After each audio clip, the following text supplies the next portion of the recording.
situ pembelajaran mendalamnya, Masya Allah mudah-mudahan bisa. Yuk kita lihat lagi apa nih yang akan menjadi tantangan ke depannya. Nah di sini saya akan mengajak Pak Adi untuk berdiskusi. Kita akan coba menerapkan metode coachingnya dengan teknik tirtanya Pak Adi. Nah tirta di sini nanti saya akan mengajak Pak Adi dengan tujuannya apa sih dari pertemuan kita hari ini.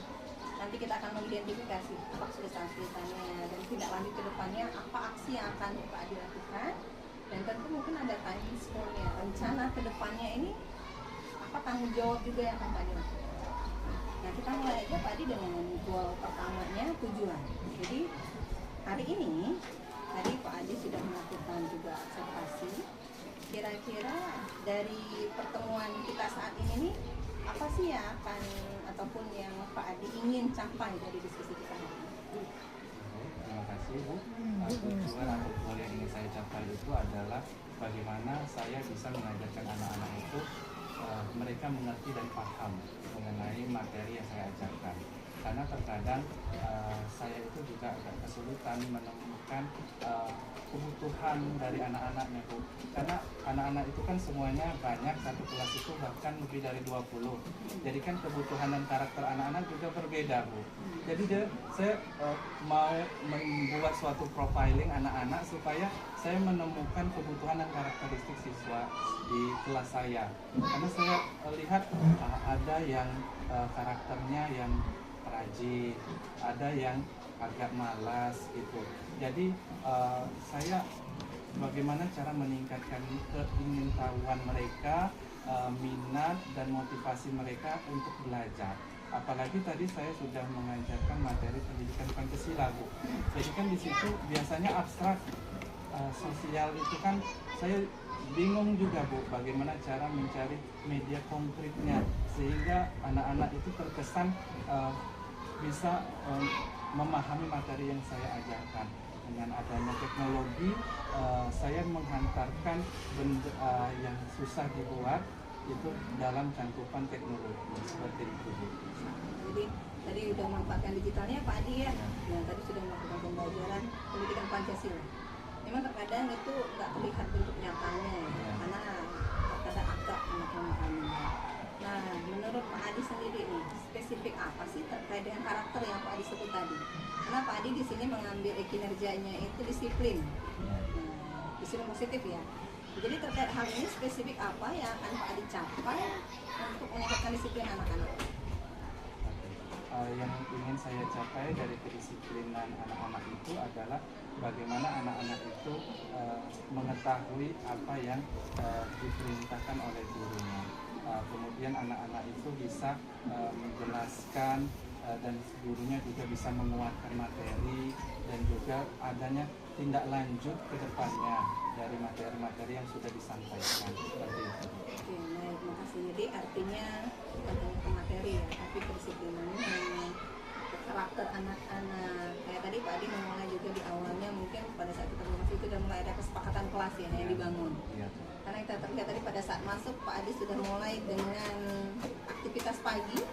Itu Masya Allah sudah terlihat tuh bagaimana pembiasaan anak itu juga berjalan.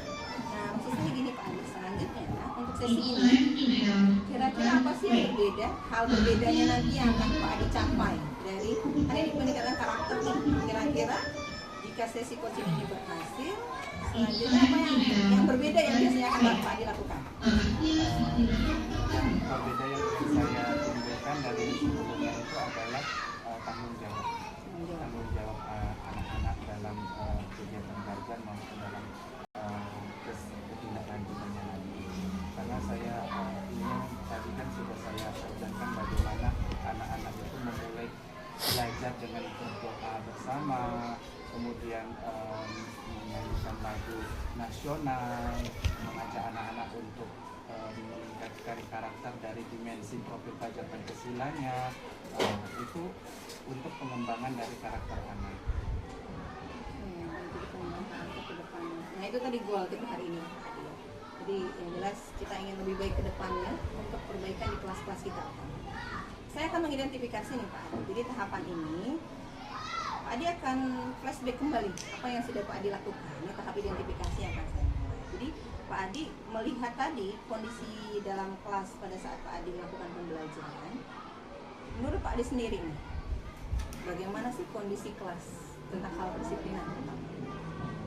Menurut saya, alhamdulillah Bu, sudah berjalan dengan baik dan optimal.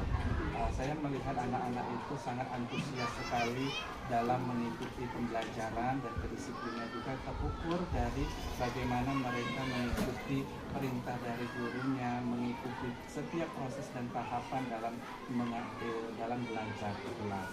Dari awal, dari pendahuluan sampai ke penutup dan akhir dan refleksi, anak-anak sangat disiplin sekali Bu, dan sangat antusias mengikuti pembelajaran. Ada nggak tantangannya kira-kira Pak Adi lakukan? Oke, tentu ada tantangannya Bu. Tantangan dari segi bagaimana meningkatkan antusias dan juga minat anak dalam belajar. Karena saya agak takut-takutan, ibaratnya tuh takut anak-anak tidak aktif, takut anaknya tidak bisa mencerna penjelasan saya gitu Bu. Tapi alhamdulillah setelah saya mengajar tadi, tergambar dan terlihat sangat jelas bahwa anak-anak itu sangat aktif, disiplin, dan antusias dalam mengikuti pembelajaran. Baik, terima kasih. Di tantangan tersendiri bagaimana membangkitkan semangat anak disiplin anak itu. Nah, jika gini Pak Adi, dalam kelas tadi ada anak yang maaf ya misalnya belum terkoneksi ataupun belum tertarik untuk belajar, kira-kira apa yang akan Pak Adi lakukan? Saya akan mencari cara bagaimana hambatan itu bisa meminimalisir hambatan itu Bu. Dengan cara saya menjelaskan kepada anak-anak bahwa arti penting dalam belajar.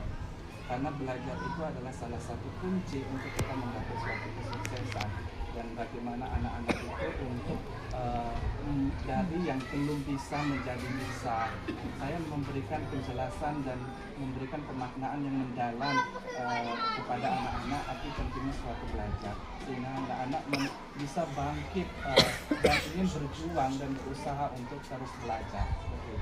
Jadi bagaimana kita memanggil hati memanggil hati belajar dan bersemangat. Insya Allah luar biasa.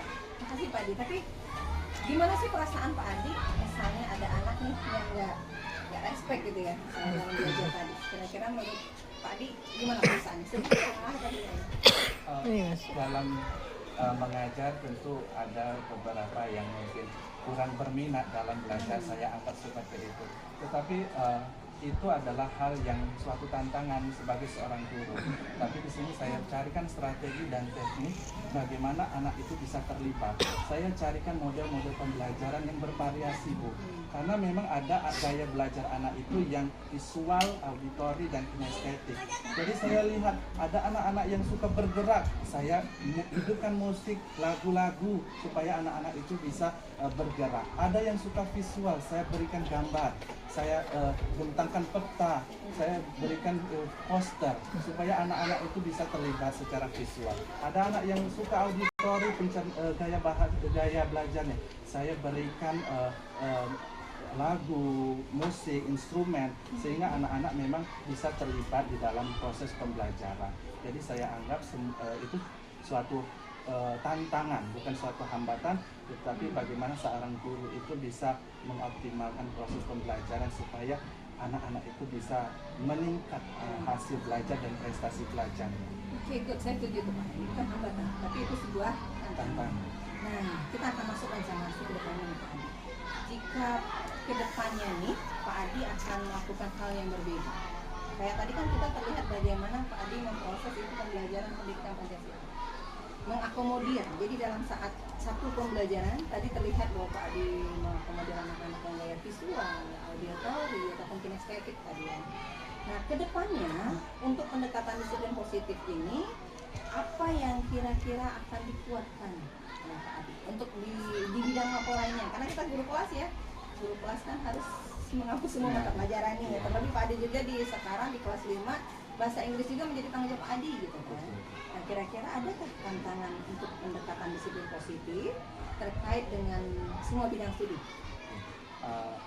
ada yang saya pikirkan untuk kedepannya itu adalah meningkatkan literasi dan numerasi anak dalam berbagai disiplin ilmu.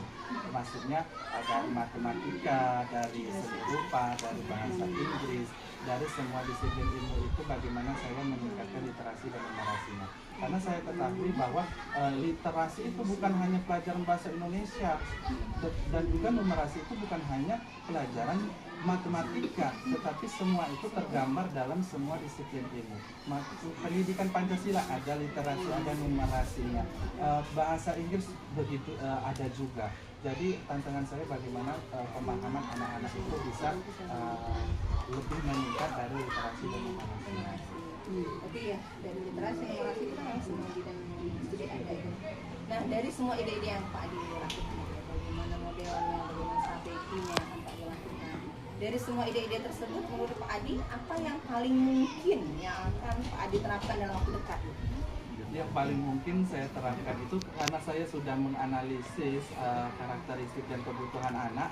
Anak itu suka bergerak dan suka bermain, Bu. Jadi mungkin bisa saya buat suatu permainan sambil belajar. Karena saya lihat anak-anak itu senang sekali bergerak. Jadi saya mungkin nanti bisa membuat media pembelajaran yang mana bisa beradaptasi untuk anak-anak yang memiliki gaya belajar kinestetik. Sama seperti kegiatan di sekolah kita Bintang ya Bu ya. Nah Bintang itu kan ada bimbingan belajar literasi numerasi yang salah satunya itu adalah ultrasi. Ultrasi itu adalah ulat tangga literasi numerasi. Itu bisa saya gunakan untuk peningkatan literasi numerasi berbasis permainan juga. Oke, tapi dalam waktu dekat itu yang kita inovasinya. Bagaimana kita mengakomodir anak-anak sekarang itu memang masa dia itu untuk bergerak gitu ya. Nah, kira-kira nih Pak Adi, langkah konkret apa sih yang akan pertama kali dilakukan? Atau buat media atau menyiapkan apa? Nah, kira-kira menurut Pak Adi apa yang akan konkret yang pertama kali akan dilakukan? Kalau yang konkretnya itu adalah saya ingin membuat suatu media evaluasi. Karena saya lihat proses pembelajaran itu sempurna, tetapi ketika dia anak-anak mendapatkan nilai yang rendah, itu yang menjadi tantangan saya, kok bisa saya sudah mengajar secara optimal dan maksimal tetapi nilai anak itu rendah. Jadi saya ingin membuat suatu alat ukur, yaitu media evaluasi yang bisa menilai secara akurat dari proses sampai ke hasil. Ya gitu Bu. Jadi saya ada hal baru yang tentunya berbasis teknologi. Jadi ada metode evaluasi lah ya. Metode evaluasi. Untuk semua apa yang sudah kita lakukan. Iya. Kira-kira kapan nih akan dilakukan? Insya Allah secepatnya Bu, karena sebentar lagi kan kita mau pembagian ujian semester dan pembagian rapor. Jadi dari sebelum itu insya Allah bisa terlaksana dan bisa ada produknya sehingga benar-benar tercipta seperti itu. Baik, apakah Pak Adi bisa melakukan hal ini sendiri ataukah ada butuh dukungan misalnya dari saya kah? Atau dari tim kurikulum kah? Atau dari tim Sapra? Kira-kira menurut Pak Adi gimana? Bisa mandiri atau butuh dukungan dari yang lain? Semua itu saya rasa perlu kolaborasi. Perlu bermitra juga, karena tidak bisa semuanya itu dengan sendiri, tapi saya juga membutuhkan ide-ide, membutuhkan masukan, membutuhkan saran dari teman-teman juga supaya hasilnya lebih maksimal Bu. Artinya kita memang bisa sendiri ya. Iya. Kita saat ini harus kolaborasi, butuh bermitra dengan pihak lain. Misalnya kita memang izin, mohon maaf, mungkin sarana prasarana kita belumlah mumpuni, artinya kita bisa kolaborasi dengan yang lain. Ataupun kita butuh dukungan teman-teman, wali murid dan sebagainya. Oke, good, luar biasa nih. Menurut Pak Adi, kira-kira apa sih pencapaian keberhasilan? Pencapaian keberhasilannya kita bisa mengukur sejauh mana anak-anak siswa itu bisa menguasai pemahaman secara konsep dan juga praktik Bu.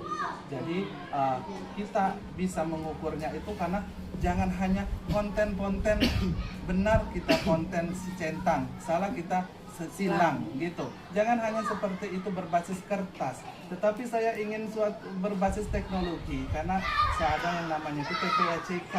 Nah, TPACK itu kan berbasis teknologi. Saya ingin memanfaatkan semua itu, mumpung saya menjadi seorang guru. Ya, jadi kita berikanlah yang maksimal untuk Iya. dimanapun kita berada. Terima kasih Pak Adi. Satu hal lagi, menurut Pak Adi dari capaian tadi untuk komitmen kita ke depannya ya. Kalau seandainya kita bangun komitmen nih untuk menggunakan pendekatan baru ini, kalau saya boleh kasih rentang dari 1 sampai 10, kira-kira capaiannya berapa nih dari Pak Adi? Targetnya nanti ke depannya.